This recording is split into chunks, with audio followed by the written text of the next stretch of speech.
NFT davri tugadimi yo hali ham kirsa bo'ladimi? Nima deysiz shunga? NFTni davri endi boshlandi. Endi boshlandi mana. Aha. Islom Abdug'afforov, hammaga assalomu alaykum. Islom aka, Assalomu alaykum. Soul Life YouTube kanaliga xush kelibsiz. Rahmat taklifingizga. Islom Abdug'afforov bu kim? Men 3 yildan beri kripto sohasi, blockchain sohasida rivojlanib kelyapman. Также shu orqasidan ham non yeb kelyapmiz hozir. O'zi nasmotrnistim 2018-yildan beri, lekin men 2018-yildan beri ishlab kelyapman degani emas. Shu yildan beri men har doim kuzatib, chiqayotgan loyihalarni ko'rib, o'rganib chiqib, ular nima olib kelyapti, nima bo'ladi oxirida. O'rganib oxiri o'zimni shu 2023dan sifrovoy biznesga urdim. Shu hamma el qatori treyderlik qilishni boshladik. Demak, blockchain sohasida, ya'ni umumiy kripto yo'nalishda barcha turdagi ishlarni qilib ko'rgansiz. NFT, trading, yana nimalar bor? Shu ichida bo'lgan DeFi, GameFi, marketinglar, Web 3 va hokazo. Tak, okey. Notcoin'da menimcha siz yaxshigina muvaffaqiyatga egasiz.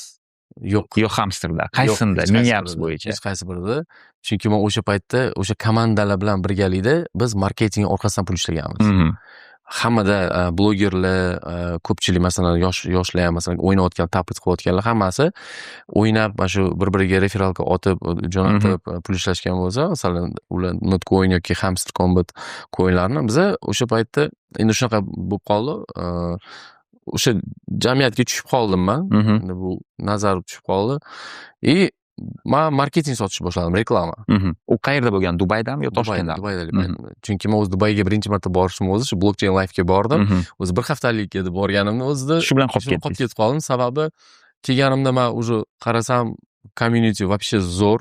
Hamma kriptolar, hamma ekonomik, hamma marketologlar, и мошенники там. Все там. И qarasam menga yo'qyapti. Men pulga sotib olmagan znaniyalarimni tekinga и shu хорошем условии получил. Уже amalda получается qilasiz, tajribada. Yana menga nima yoqdi, что bu sferada bugun men hozir bu narsani o'rganib, уже ertaga yoki bir pasdan keyin men shuni orqasidan daromad qilaman.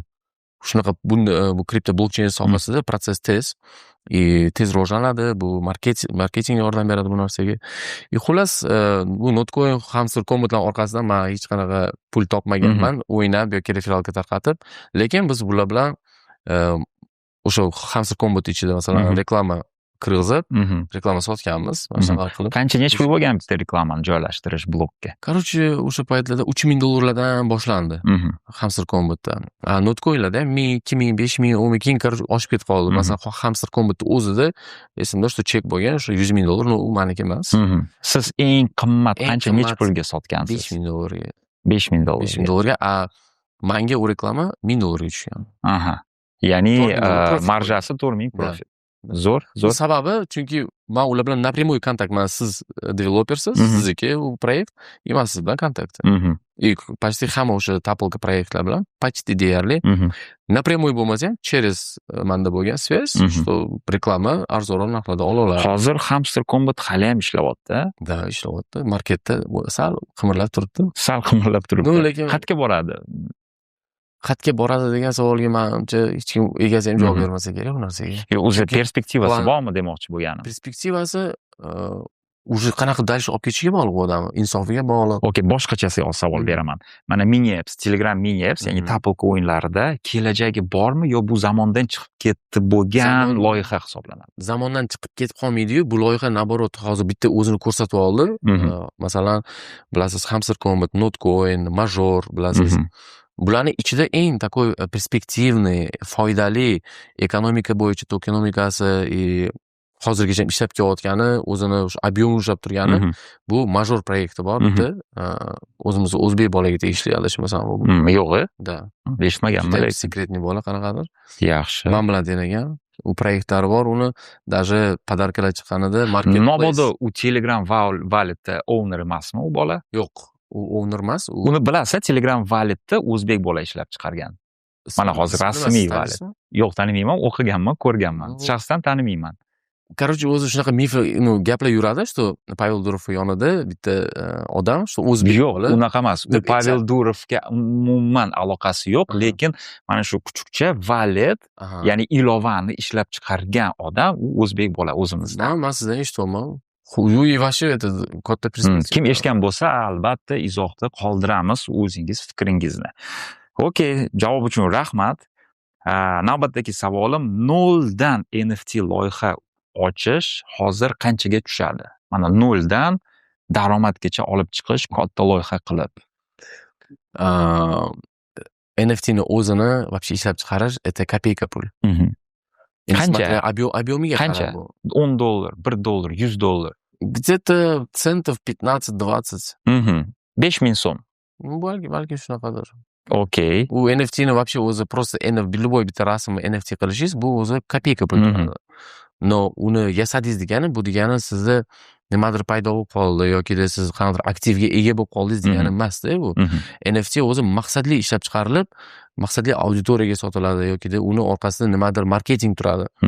NFT ni o'zi ishlab chiqarishdan maqsadlari bu brendni rivojlantirish yoki bir qaysidir loyihani nima desa bo'ladi, muhrlash yoki tiket qilish unda yoki qanaqadir kelajakdagi bo'ladigan loyihalarga yoki skidkalarmi shunga o'xshash narsalarga dostуп berish. Buni как NFT ni biz litsenziya qilib ishlatsak bo'ladi, bilet qilib ishlatsak bo'ladi bu narsani. Bu narsani как biz mana Telegram NFT Gifts bor. Buni siz blockchain ham ishlab tursangiz bo'ladi, a также Telegram akkauntingizga. Mana Telegram NFT sovg'alari podarki kepka bor, keyin yana qaysi mashhur ayiqcha bor, yurakcha bor, boshqa Pepe, endi u qimmatbaho sovg'alar. Mana shu sovg'alar nimaga ishlab chiqarilgan va qanaqa foyda community, ya'ni bizani hamjamiyatimizga foyda beradi? Nimadan iborat? Foydasi bu birinchi o'rinda sovg'a. Aslida tegi подарок. IT sovg'a. Да, цифровой подарок. Bu yoqdagi ularning maqsadi o'zi shu odamlar bir-biriga sovg'a ulashish uchun. Masalan, bilasiz, TikTok platformasi bor, tam Bigo, shunga o'xshash stream platformalari bor, даже Twitch masalan, u yoqda monetizatsiyasi bor, прямой to'g'ridan to'g'ri pul tashiladi, to'g'rimi? Bu ham Telegramda monetizatsiyaning bir yo'li. Bu не только bu narsa, bilasiz, Telegram звездочка chiqqan. Звездочкani esa tonga sotib olasiz. Shunaqa. U juda ham kuchli qurilgan marketingoviy biznesda, многоуровневый referalniy temalar bular. O'zi maqsadi bu odamlarga bir-biriga shu emotsiya ulashish uchun ishlab chiqarilgan Telegram tomonidan. No, har bir soha bu pul. Kuchli community borki Telegramda, biz shuni orqasidan hozir daromad qilyapmiz. O'sha bir-birimizga podarka qilish uchun chiqarilgan sovg'alarning orqasidan biz hozir daromad qilyapmiz. И причем kichkina summalar emas. Hozir siz bilan yaqinda ko'rdik, что u yoqda million dollarlar оборотda turibdi. U nimani hisobiga? Chunki kimdirgadir shunaqa summalarga undan kim foyda ko'radi? Savdogarlar, flip. Savdogarlar masalan, izначально boshidan oladigan bo'lsa, birinchi o'rinda kim arzonga sotib olgan bo'lsa, o'sha odam katta yutuqda bo'ladi. Конечно, u ham qancha vaqt ushab turdi. Hech puldan olib qancha vaqt ushab turdi u, qanaqa summaga sotdi. Shunday ko'p faktorlari bor. Lekin hozirga kelib уже podarkalarning sonlari ham juda ham ko'payib ketgan va har birida har xil narxlar, har xil количество, shunga qarab turib narxlar past, kam, qaysi biridir sotib olib turib daromad qilishga juda ham foydali, qaysi birlaridir esa bu arzonroq va narxi unaqa tez o'sib ketmaydi. Uni sovg'a ulashishga yaxshi. Savolimga yana bir bor qaytamiz. 0 dan NFT loyiha yasash nimadan iborat va qancha summa pul kiritish kerak? Va bu savolingizga bitta gap bilan javob bera olmayman, chunki bu maqsadli narsada. Masalan, siz nima ishlab chiqarmoqchisiz, nimaga u NFT ni yasamoqchisiz, siz nima loyiha qilmoqchisiz, o'sha narsaga bog'liq. Men sizga aytolmayman, что hozir masalan NFT yasash va mana bunaqa qilish bu mana shuncha summa bo'ladi. Chunki NFT yasashdan oldin bu birinchi xarita yasab olinadi. Что nima qilinadi, nimaga yasalyapti bu NFT, nima foyda keltiradi. Masalan, siz aytsangiz, что mana menda bunaqa biznes bor, shu biznesimga biz NFT qilsak va shu orqasidan daromad qilsak yoki biz shu Web3 loyihalarida o'zimizni ko'rsatsak deb aytsangiz, shunga qarab turib unga proyekt tuziladi, konsepsiya ishlab chiqariladi va o'shandan kelib chiqib narx aytiladi. Masalan, u yerda qanaqa rasxodlar bo'lishi mumkin? Siz NFT yasash uchun tam dizaynerlar, agar smart kontraktda ishlaydigan bo'lsak, smart kontrakt yozadigan bolalar bor, programmistlar va marketolog kerak bo'ladi sizga. Agarda o'zingizni qanaqadir shu yo'nalishda o'zingizni qo'lingizdan keladigan bo'lsa, o'zingiz ham shu narsa bilan shug'ullanasiz bilan. Balki siz o'sha insonsizki, который buni hammasini o'zingiz qilasiz. Biz qarshingizda o'tiribdi shu inson. Demak, javobingizga binoan birinchidan maqsad bo'lishi kerak, g'oya, maqsad. Ikkinchidan o'sha yo'l xaritasini tuzish kerak, uchinchidan NFT ni yasash bo'yicha dizayner, razraботчик yoki-da sun'iy intellekt orqali tekinga qilsa bo'ladi va NFT ni o'zini ishlab chiqarish u kopeyka pul, ya'ni $1 bilan bitadi. NFT ni ishlab chiqarishda hech qanaqa muammo yo'q. NFT ni o'zini rivojlantirish va uni sotuvga olib chiqish shu o'zi muammo. Masalan, hozir siz aytaylik, любой biznes bilan shug'ullanishingiz mumkin-da. Pulingiz bo'lsa, ko'p biznes variantlar. Qaysidir biznes 5% qoldiradi, 10%, 20% dan vaqtiga qarab.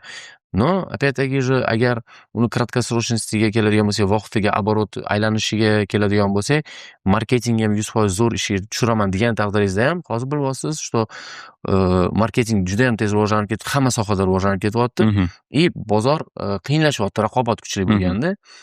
O'sha sababli bunda NFTda ham birinchi o'rinda shu marketingoviy подход. Это не значит, что bu target qilish yoki dizayn o'zi вообще крутой bo'lishi, unaqa emas. Marketing deganda bu nima bo'ladi? Boshqacha offline marketing bo'lishi mumkin, sarafanoviy marketing va keyinchalik уже uni yana digital marketing olib chiqib. Eng zo'r instrument qaysi marketingda? Eng zo'r mana shu yo'nalishda. Digital marketing. Многоуровневый реферальный маркетинг shu yaxshi narsa. Okey. Mana NFT loyiha egasi qancha pul ishlashi mumkin? Qancha daromad topishi mumkin? Bu qancha sarflayotganiga bog'liq ko'proq. $1000 misol uchun.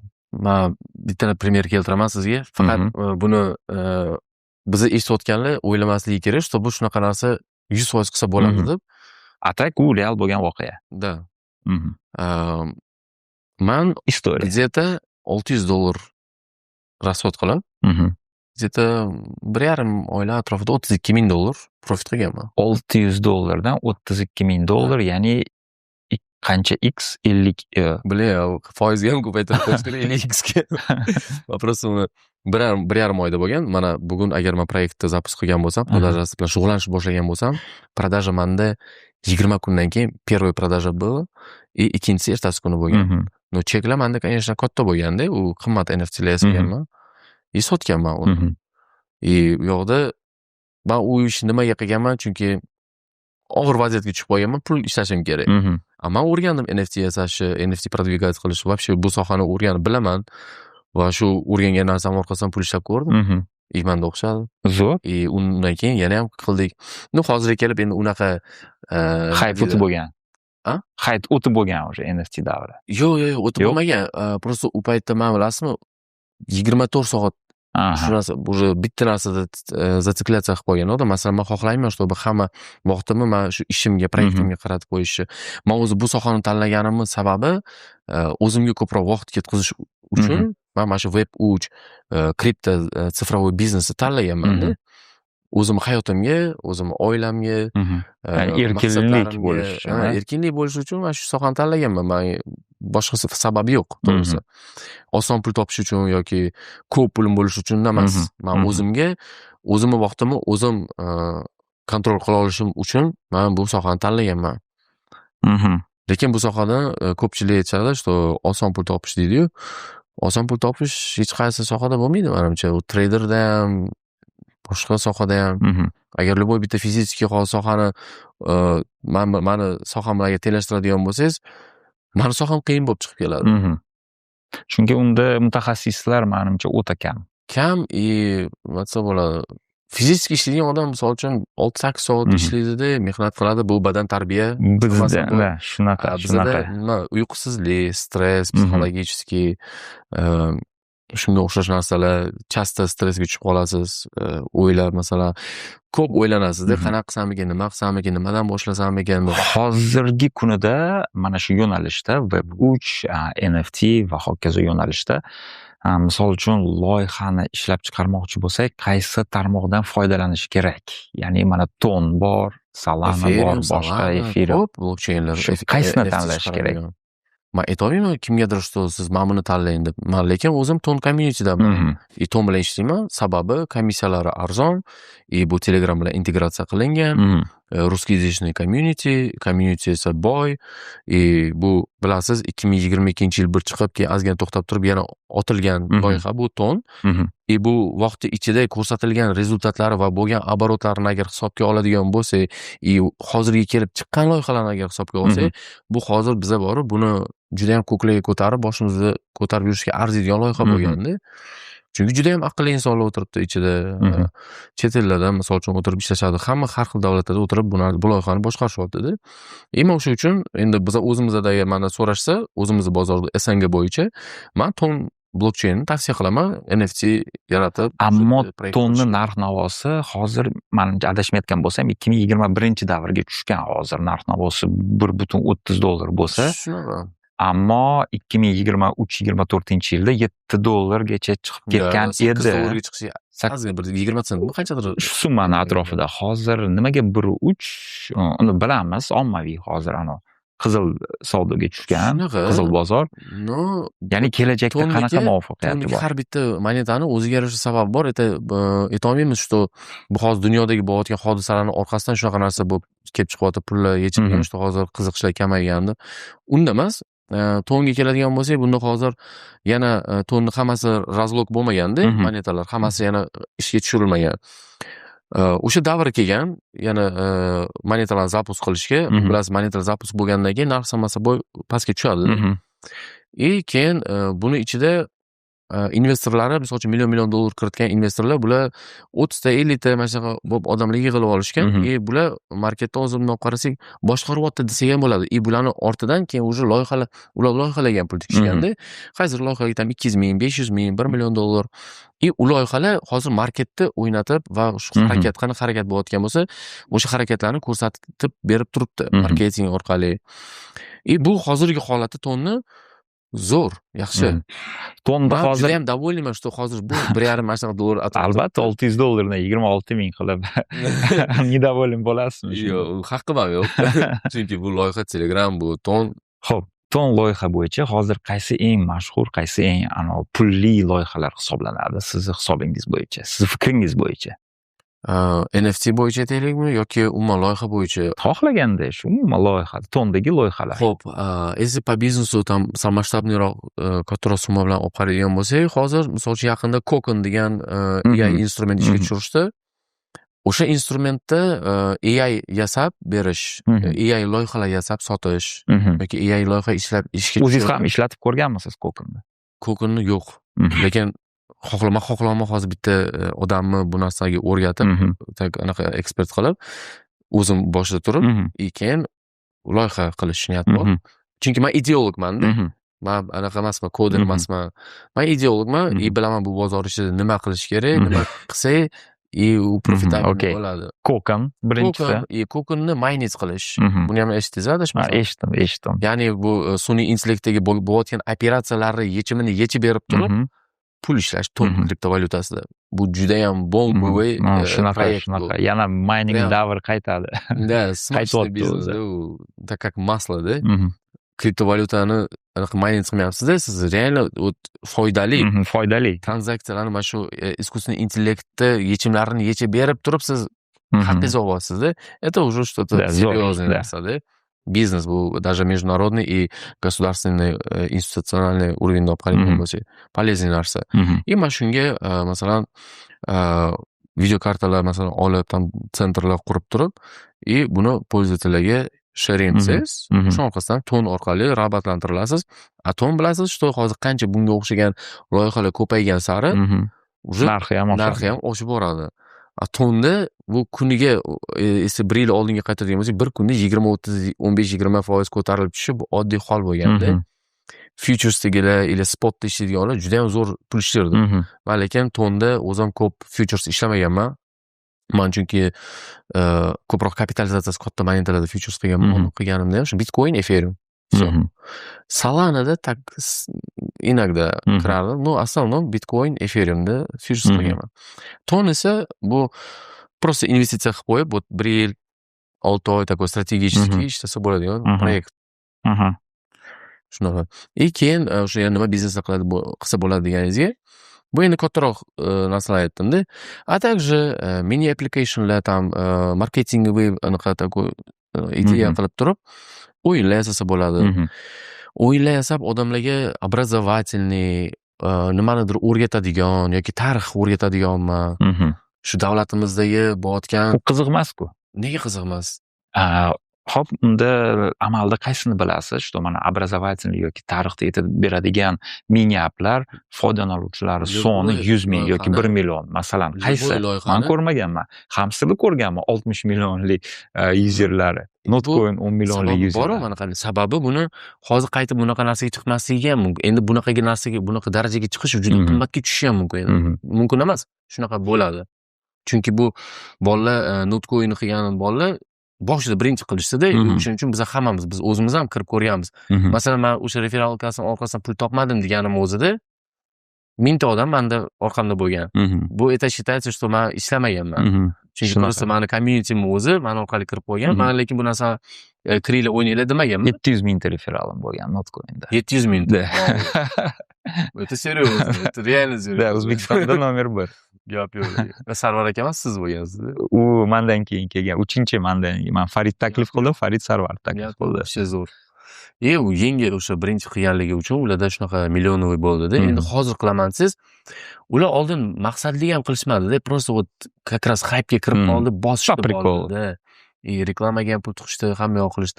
Hozir bo'lsa, это конкретно targetировать, целенаправленный auditoriya qilib turib yaxshi pul ishlasa bo'ladi. Yo'q emas.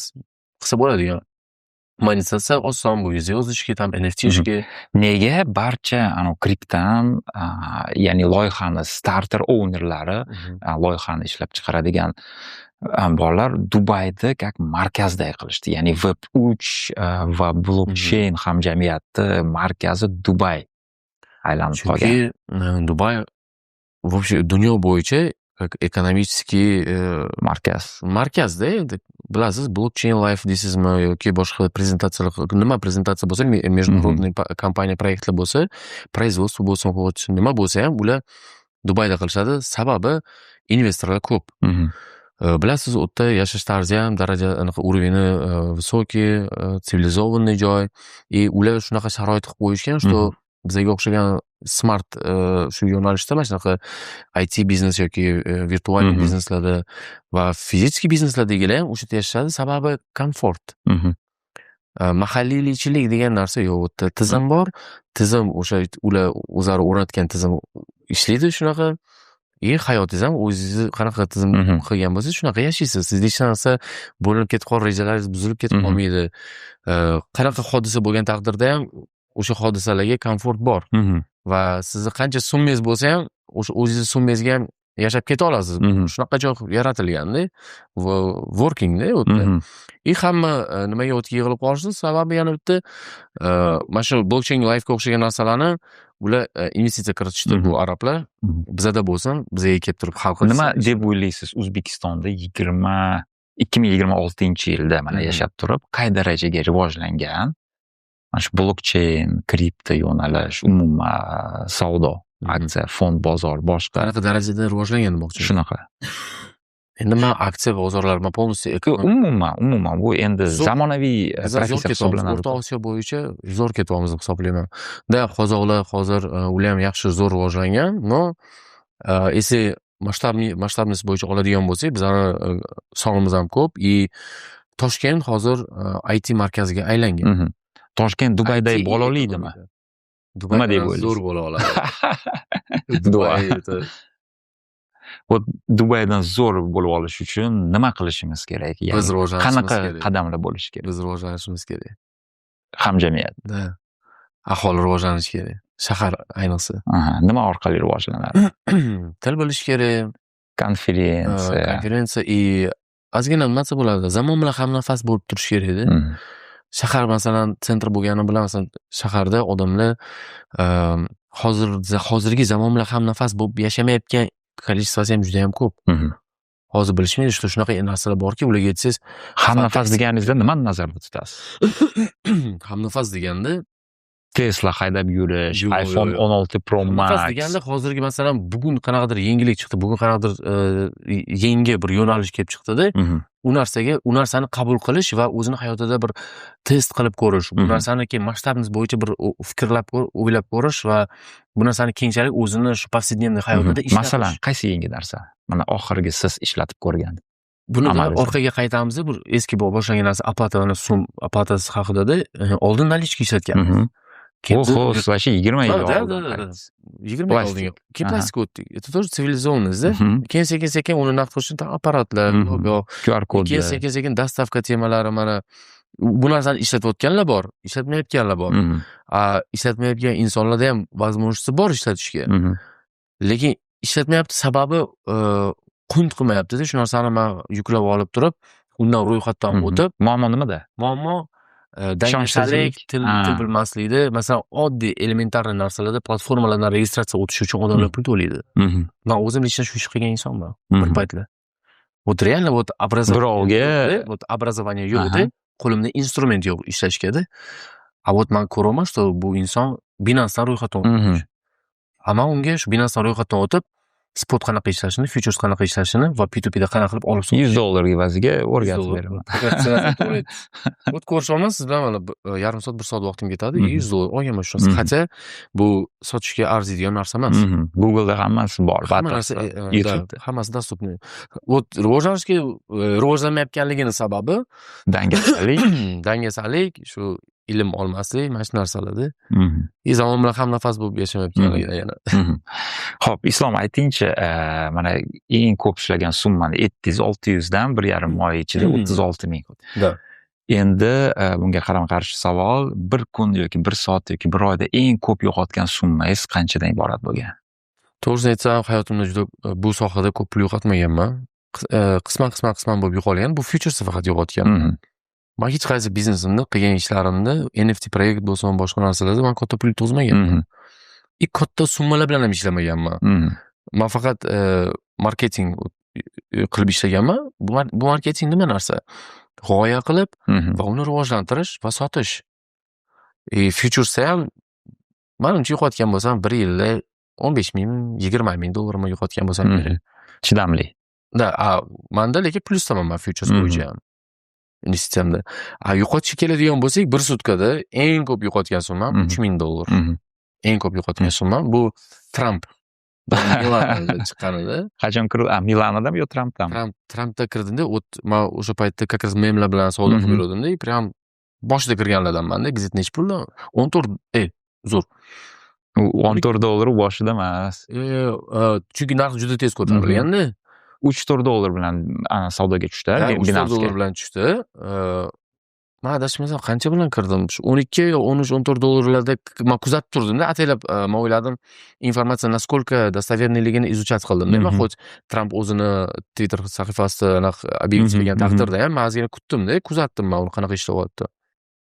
$12 atrofida men kirdim. $1,000 kiritdim-da, 3,000 yechdim. Keyin zo'r hype bo'ldi, все, stop dedim. Bu yoqqa kazino qilib yubormayman dedim-da. Keyin Milana chiqib keldi-da. Nima qilamiz? Ludiglarga o'xshab qanday kiritamiz. Keyin shundoq oqib ham beramiz. Keyin ular skam qilishdi bizni konkretno. O'zi Trampni o'zi aslida maqsadi ham shu mana shu yerdagi pullarni Amerikaga olib kirish. Bitcoin ham shunaqa loyihalardan bittasi deb qabul qilaman. Oldin men odamlarga dokazat qilganman, trader bo'lib yurgan paytimda, что trading qimor emasdi. Bu futures, bu narsa qimor, futures ham qimor emas deganman. Spot etalarni futures qimor emas deb odamlarga dokazat qilmoqchi bo'lib yurganman-da. Ozgina vaqtdan keyin buni ichidan yaxshilab yana kirib изучать qilgandan keyin o'zimga aytdim, что это qimor. Не только nafs. Bu yoqda biz bir-birimiz cho'ntagimizga pul olamiz-da. Bu nimadir, qaysidir mehnatni evaziga kelib chiqayotgan pul emas-da baribir. Qaysidir biznes rivojlanib, oldi sotisi bo'lmas. Biz turgan monetalarni pul kirgizib siz, men hamma va siz mendan keyin kirganmisiz? Siz meni pulim hisobiga siz boyib qolyapsiz. Nabarot. Nabarot. Shunaqa. Bu получается, siz hozir pul yetsangiz, profit qilsangiz, bizni pulimiz cho'ntagimizda kamayib qoladi. Keyingi inson kirmagunigacha. Tushunarli. Islom, aytingchi, hozir narrativ, ya'ni loyiha qaysi yo'nalishga qarab, qaysi vektorga qarab rivojlanadi? Qatga hozir e'tibor berish kerak? Yo'q, o'zingiz mana tez orada o'zingiz nima bilan shug'ullanyapsiz? Nima tez orada, tez kunlarda? Hozir faqat web-uchga o'zimni qaratdim. Web juda katta. Men endi hozir o'ylayotgan narsalarim, bilasiz, hozir o'zimiz O'zbekiston Respublikasida prezidentning ham shu loyihalari bor. Yaqinda Yangi yil kuni aytganlar, 2 soat gapirib. Искусственный intellekt, raqamlashtirish, ko'p loyihalarni, masalan, ayni davlat strukturasidan tortib, keyin уже pastga qarab ketaveradi, biznesgacha, образованиеgacha. Hozir menda planlar, что искусственный intellektlar bilan ishlash, tizimlarga kiritish va aslida hozir meni anaqamda, planimda turizmni rivojlantirish va kulturamizni rivojlantirishga qaratmoqchiman. Optimizatsiya bormi? Raqamlashtirmoqchiman. Monetizatsiya yaratamiz. Masalan, aniqroq bir aytsangiz, turizm yoki kultura. Qarang, misol keltiraman sizga. Aytaylik, mana turizm sohasini. Xo'p, bizada mana islom sivilizatsiyasi bor, Samarqand madrasalar bor, Al-Buxoriy markazlari, tarixiy obidalar bor-da. Haykallar, misol uchun, necha yuz yildir oldin qurilgan haykallar. Bizlar shunaqa loyiha ishga tushirsak bo'ladi, bu imенно turist uchun. Aytaylik, turist kelyapti Samarqandni ko'rish uchun, Toshkentga tushib, Toshkent bilan Samarqandni ko'rish uchun keldi deylik. Bizlar unga shunaqa narsa qilamizki, marketingda bu narsa. U shunaqa narsa ko'radi, reklamani. San deydi, Toshkentga keldim.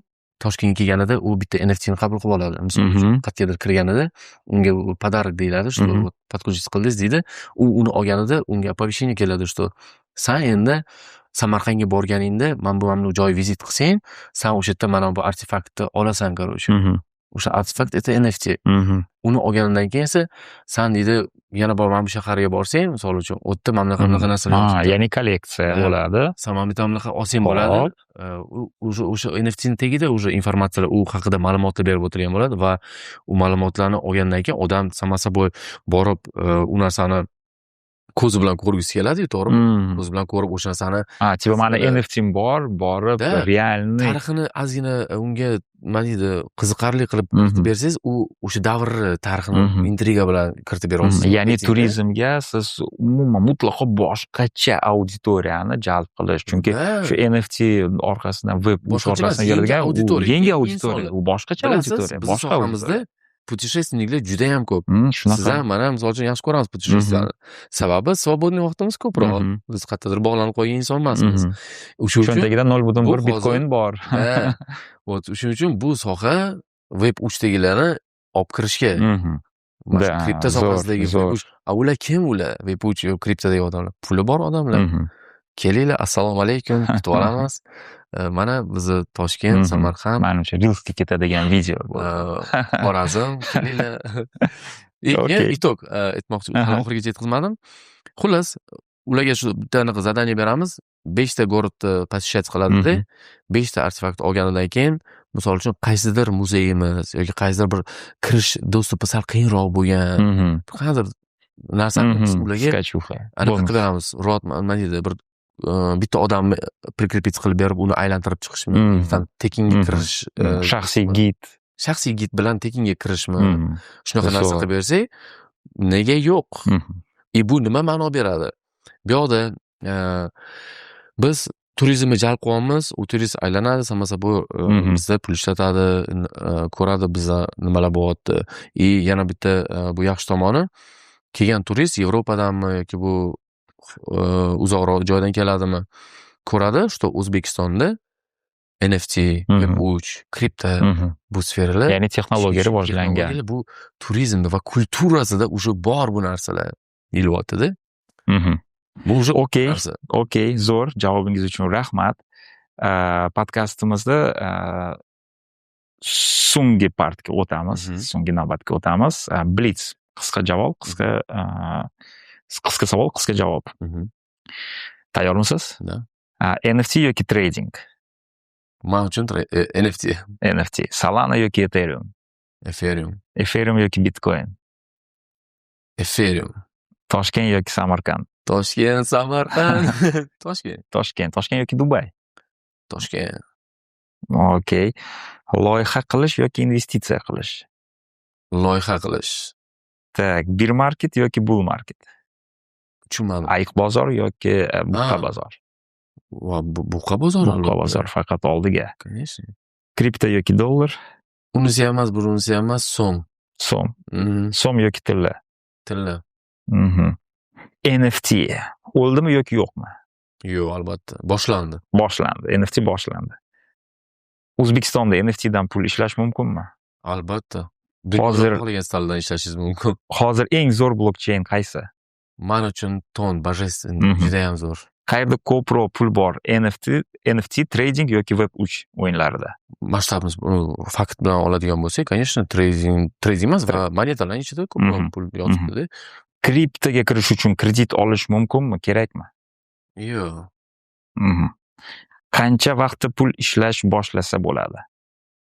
1 minutdan keyin. 1 minutdan keyin. Zo'r javob bo'ldi. Reelsga ketadigan javob.